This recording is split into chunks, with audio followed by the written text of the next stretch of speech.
عائشہ صدیقہ رضی اللہ تعالیٰ عنہ کی خاص شاگردہ. کیا خاص شاگردہ. جانتے ہو عائشہ صدیقہ رضی اللہ تعالیٰ عنہ کا علم؟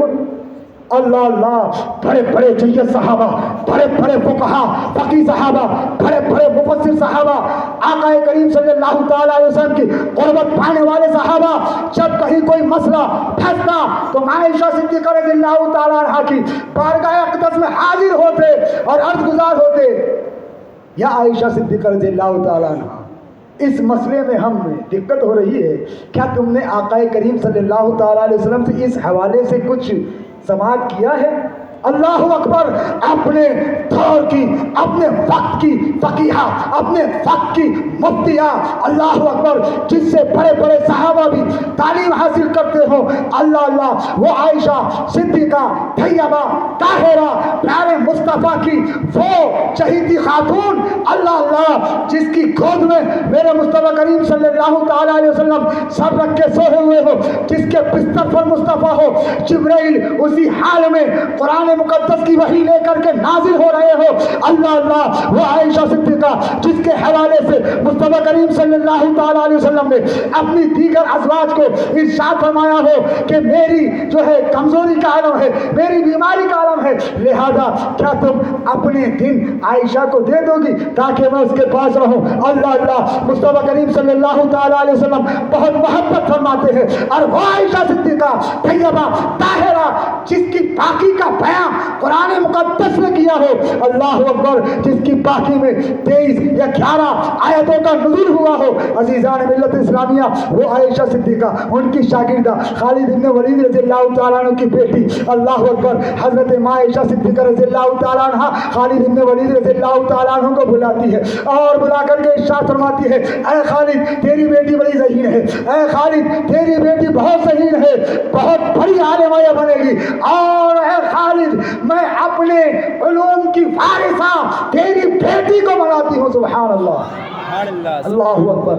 عزیزان ملت اسلامیہ، حضرت خالد ابن ولید رضی اللہ تعالیٰ عنہ اپنی بیٹی کا رشتہ قیس ابن ایس عبد الرشید سے کرتے ہیں. نکاح مصطفیٰ کریم صلی اللہ تعالیٰ علیہ وسلم نے پڑھایا. عزیزان ملت اسلامیہ، حضرت قیس ابن ایس جب اپنے قبیلے بھیج پہنچتے ہیں، وہاں پر پہنچنے کے بعد پورا کا پورا قبیلہ دائرہ اسلام میں داخل ہو جاتا ہے، اللہ اکبر، اور اس قبیلے کی بڑی خدمات رہی ہے، اللہ اکبر. جس جگہ وہ رہے ہیں، جس مقام پر وہ رہے ہیں، ان کے جد کریم افغانہ کے نام پر اس جگہ کو افغانستان کہا جاتا ہے. عزیزان ملت اسلامیہ، افغانستان کی سرزمین جو ہے وہ افغانہ کے نام سے منسوب ہے، اور جانتے ہو یہ جو خان کہا جاتا ہے، یہ پٹھان جو کہا جاتا ہے، اس خان اور پٹھان، بہت سے لوگ کہتے ہیں نا پٹھان ہی تو ہے، بہت سے لوگ کہتے ہیں نا خان ہی تو ہے، بہت سے لوگ کہتے ہیں نا یہ پٹھان ہے، یہ خان ہے. اللہ اللہ، خان کوئی معمولی نہیں، پٹھان کوئی معمولی نہیں، بلکہ پٹھان جو کہا گیا ہے، جانتے ہو مصطفیٰ کریم صلی اللہ تعالیٰ علیہ وسلم نے جو ارشاد فرمایا تھا، اے قیس، اے عبد الرشید، تیری آئین میں بتان پیدا ہوگا، تیری آئین میں بتان ہوگا، اللہ اکبر. تو بتان الگ الگ لینگویج میں، الگ الگ کتابوں میں، کہیں لکھا گیا بتان، کہیں لکھا گیا پتان، کہیں لکھا گیا پستان، کہیں لکھا گیا پتان، کہیں لکھا گیا کچھ، اور آخر میں جا کر کے اسے کہا گیا پٹھان.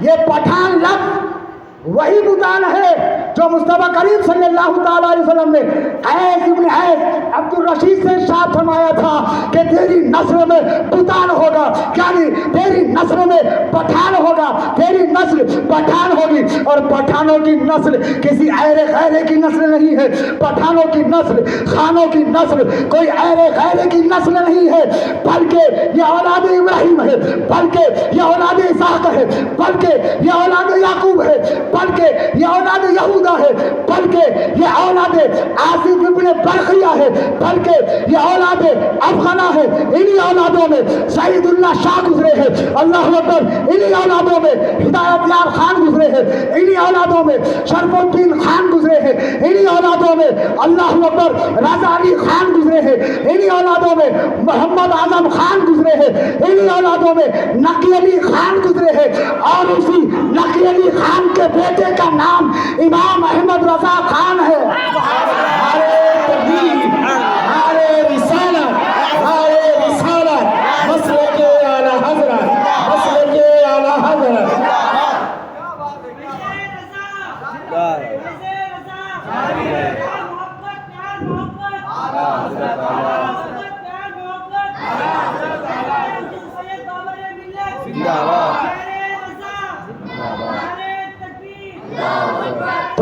سمجھتے ہو کہ امام اہل سنت مجدد دین و ملت کسی معمولی حیثیت کے مالک کا نام ہے؟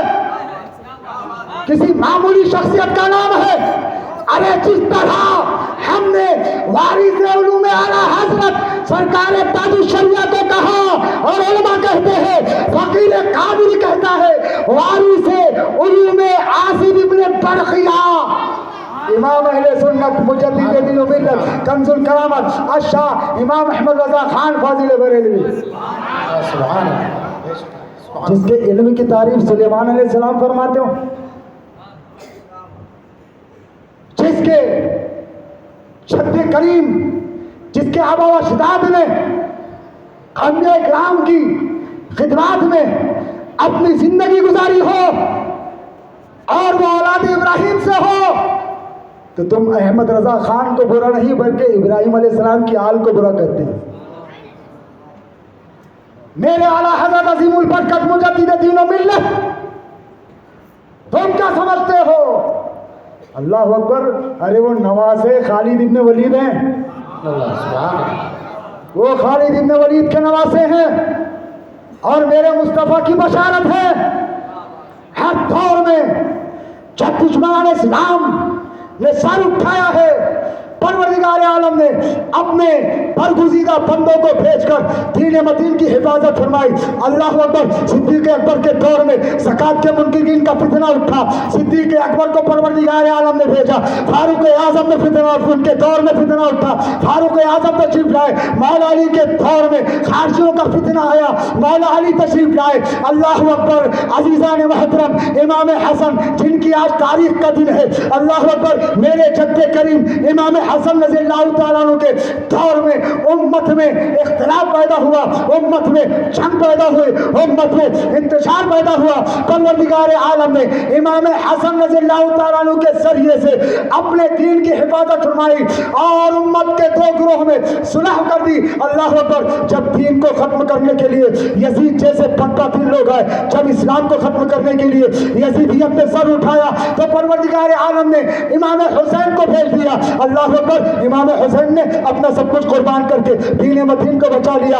جب ہر دور میں جب دین متین پر انگشت نمائی کی گئی ہے، اللہ عز و جل کے برگزیدہ بندوں نے حفاظت فرمائی ہے۔ عمر بن عبدالعزیز نے حفاظت فرمائی، اللہ اکبر، امام اعظم ابو حنیفہ نے حفاظت فرمائی، امام شافعی نے حفاظت فرمائی، امام احمد بن حنبل نے حفاظت فرمائی، امام مالک نے حفاظت فرمائی، حتیٰ کہ جب بغداد کی سرزمین پر 55 سے زیادہ فرقے نمودار ہو چکے تھے، جب بغداد کی سرزمین پر 55 سے زیادہ لوگ اللہ اکبر اسلام کے تعلیمات کو مٹانے کے طرف پہ تھے اور نت نئے عقیدے کھڑے جا رہے تھے، نت نئے عقیدوں کو جو ہے فروغ دیا جا رہا تھا، اس خاکدان گیتی پر رب کعبہ نے اپنے محبوب کے چہیتے، اپنے محبوب کے لاڈلے بیٹے عبد القادر، سیدنا شیخ عبد القادر جیلانی بغدادی رضی اللہ تعالیٰ عنہ کو بھیجا۔ سرکار غوث پاک رضی اللہ تعالیٰ عنہ نے دین کی کس طرح خدمت عطا فرمائی۔ اللہ اللہ، 55 فرقے ہو گئے تھے، لیکن آپ نے تقریروں کا سلسلہ شروع کیا، آپ نے تقریریں کی۔ ایک وقت وہ آیا کہ جب آپ نے تقریر شروع کی تھی تو بغداد کی تنہا بغداد کی سرزمین پر 55 فرقے موجود تھے، لیکن جب سرکار غوث پاک رضی اللہ تعالیٰ عنہ نے دین متین کی خدمات انجام دی، ایک وقت وہ آیا کہ سوائے اہل سنت و جماعت کے دوسرا کوئی تھا ہی نہیں۔ ہر دور میں جب دین کو ضرورت پڑی، پروردگار عالم نے اپنے نیک بندوں کو بھیجا۔ عزیزان ملت اسلامیہ، جب ہند کی سرزمین پر ضرورت پڑی، پروردگار عالم نے غریب نواز کو بھیجا۔ جب بادشاہوں نے اپنی بادشاہت کا غلط استعمال کیا، جب بادشاہوں نے اپنی مملکت کا تعلیمات اسلامی کے خلاف کام کیا، جب بادشاہ اللہ اکبر خدائی کے دعوے کی طرح دعوے کرنے لگا، جب بادشاہ اسلام کے چہرے کو مٹا کر ایک نیا دین دینے لگا، تو پروردگار عالم نے اپنے دین کا محافظ بنا کر کے مجدد الفسانی شیخ احمد سرہندی اولاد فاروق اعظم کو بھیجا۔ عزیزان ملت اسلامیہ، اس کے بعد آقا نے جو فرمایا تھا بتان، اب اس کی تشریح کرنے لگا۔ جانتے ہو ہر دور میں کسی ایک فتنے کو سر کرنے کے لیے شخصیات آئی ہے، کسی ایک فتنے کا مقابلہ کرنے کے لیے شخصیات آئی ہے، لیکن عزیزان ملت اسلامیہ 13ویں صدی ہجری کا جو دور تھا، 14ویں صدی ہجری کا جو دور تھا، اللہ اکبر، اگر تاریخ کا مطالعہ کرو گے، اگر تاریخ پڑھو گے تو تمہیں پتہ چلے گا ہر طرح سے اسلام کو مٹانے کے اتنے منصوبے بنائے جا رہے تھے۔ دنیا جو ہے تیزی کی طرف گامزن تھی، دنیا ترقی کی طرف گامزن تھی، دنیا نئے نئے جو ہے حربے استعمال کر رہی تھی، دنیا جان پر جانے کے بارے میں سوچ رہی تھی، دنیا ہواؤں میں خلاؤں میں لوہے کو پرندوں کی طرح لانے کے بارے میں سوچ رہی تھی، دنیا اس کائنات کے اندر کیا کیا ہے اس کو معلوم کرنے کے بارے میں غور و فکر کر رہی تھی عزیزان ملت اسلامیہ۔ لیکن یہ دنیا جانتی تھی، یہ یہود و نصارہ جانتے تھے کہ ہمارے ان معاملات میں، ہمارے ان سارے جو ہے تو چیزوں کے اندر اگر رکاوٹ کوئی بن سکتا ہے تو ایک مسلمان بن سکتا ہے، اگر ہماری سائنس کو کوئی ہرا سکتا ہے تو ایک مسلمان ہرا سکتا ہے، اگر ہماری ترقی کو کوئی روک سکتا ہے تو ایک مسلمان روک سکتا ہے، کیونکہ وہ قرآن کی سائنس سے واقف تھے، وہ قرآن کی تعلیمات سے واقف تھے، وہ قرآن کی ترقی یافتہ تعلیمات سے واقف تھے، وہ یہ جانتے تھے کہ قرآن کی تعلیم پر چلتے ہوئے اگر مسلمان سائنس کے میدان میں آ جائے گا، قرآن کی تعلیم پر چلتے ہوئے اگر مسلمان اسلحہ کے میدان میں آ جائے گا، قرآن کی تعلیمات پر چلتے ہوئے اگر مسلمان جو ہے دیگر علوم و فنون کے میدان میں آ جائے گا تو مسلمان کا کوئی ثانی نہ ہوگا اور ہمارے علوم و فنون فنا ہو کر کے رہ جائیں گے۔ اللہ اللہ، انہوں نے دیکھ رکھا تھا کہ مسلمانوں میں زیادہ علم آج کے دور میں کہاں پایا جا رہا ہے، بڑے بڑے بزرگان دین کہاں سے آ رہے ہیں، بڑے بڑے اولیاء کہاں سے آ رہے ہیں، بڑے بڑے اولیاء اللہ کے چاہنے والے اور نبی کریم صلی اللہ تعالی علیہ وسلم کے بڑے بڑے عشاق کس خاکدان گیتی سے جنم لے رہے ہیں۔ وہ جانتے تھے کہ مصطفیٰ کریم صلی اللہ تعالی علیہ وسلم نے جس دھرتی کے حوالے سے ارشاد فرمایا تھا کہ مجھے ہند سے وفا کی خوشبو آتی ہے، مجھے ہند سے محبت کی خوشبو آتی ہے، لہذا انگریزوں نے اپنا رخ ہند کی جانب کیا، ہندوستان کی سرزمین پر آئے اور جانتے ہو کہ سب سے پہلا حملہ اور سب سے پہلے انہوں نے ٹارگٹ کسے بنایا؟ سب سے پہلے انہوں نے افغانستان کے مسلمانوں کو ٹارگٹ بنانا چاہا، کیونکہ ہند میں زمینی راستے سے آنے کے لیے افغانستان سے ہو کر کے آنا ہوتا ہے، لہذا انہوں نے افغانستان کے مسلمانوں کو ٹارگٹ بنانے کی کوشش کی، لیکن عبدالی جیسے بادشاہ موجود تھے، غوری جیسے بادشاہ موجود تھے ان کی مملکت میں، ان کی دور حکومت میں، کیونکہ یہ وہی لوگ تھے جو ہے افغانہ کی اولاد میں، یہ وہی لوگ تھے جو برقیہ کی اولاد میں۔ اللہ اکبر، پوری اسلامی تاریخ کا مطالعہ کرو تو تمہیں پتہ چلے گا، پوری دنیاوی تاریخ کا مطالعہ کرو تو تمہیں پتہ چلے گا کہ ہند کی سرزمین پر جتنے اولیاء کرام تشریف لائے ہیں، ہند کی سرزمین پر جتنے اولیاء کرام آئے ہیں، اللہ اکبر، غریب نواز آئے تو افغان کے راستے سے ہوتے ہوئے آئے، بڑے بڑے اولیاء آئے تو افغان کے راستے ہوتے ہوئے آئے، اور افغانستان کی سرزمین کو ایک شرف حاصل ہے کہ حضرت سیدنا مودود چشتی رحمت اللہ علیہ جیسی شخصیت وہاں پر موجود ہے جن سے نسبت ہے خواجہ غریب نواز کو۔ اللہ اکبر، جانتے ہو شرف الدین جو امام اہل سنت اعلیٰ حضرت کے جد میں ہے، شرف الدین، امام الدین، فرید الدین، اللہ اکبر، یہ سب کہاں سے فیض یاب ہے، یہ سب کہاں سے پڑھے ہیں، یہ سب کہاں سے علم حاصل کیے ہیں؟ اللہ اکبر، اللہ اکبر، شرف الدین حضرت خواجہ مودود چشتی رحمت اللہ علیہ کے شاگرد خاص، ان کے خلیفہ خاص، ان سے علم حاصل کیا، ان سے تعلیم حاصل کی۔ اللہ اکبر، عزیزان ملت اسلامیہ، غرض یہ کہ بتانے چاہتا ہوں کہ افغانستان کی سرزمین کو اولیاء کی سرزمین کہا جاتا ہے۔ ابو الحفظ حسن قرقانی آئے تو وہیں سے آئے، بڑے بڑے بزرگان دین آئے وہیں سے آئے۔ اللہ اکبر، انگریز کبھی بھی افغانستان کے اس مقدس اسلامی قلعے کو کبھی سر نہ کر سکے، نہ کل کیا تھا، نہ آج کر سکتے ہیں، اور نہ صبح قیامت تک کر سکتے ہیں۔ اور یہ کیسے ہو سکتا ہے کہ بھوتان جہاں سے آ رہا ہو اور بھوتان کے رہنے کی جو جگہ ہو وہ بنا ہو جائے؟ ایسا نہیں ہو سکتا۔ ہمیشہ پروردگار عالم نے وہاں کے رہنے والے لوگوں کے ذریعے سے مسلمانوں کے جان، مال، عزت، آبرو و ایمان کی حفاظت فرمائی۔ تو انگریز جانتے تھے کہ انہیں ختم کرو تو مسلمانوں پر راج کر دیا جائے گا، لیکن وہ ناکام ہوتے نظر آئے۔ پھر انہوں نے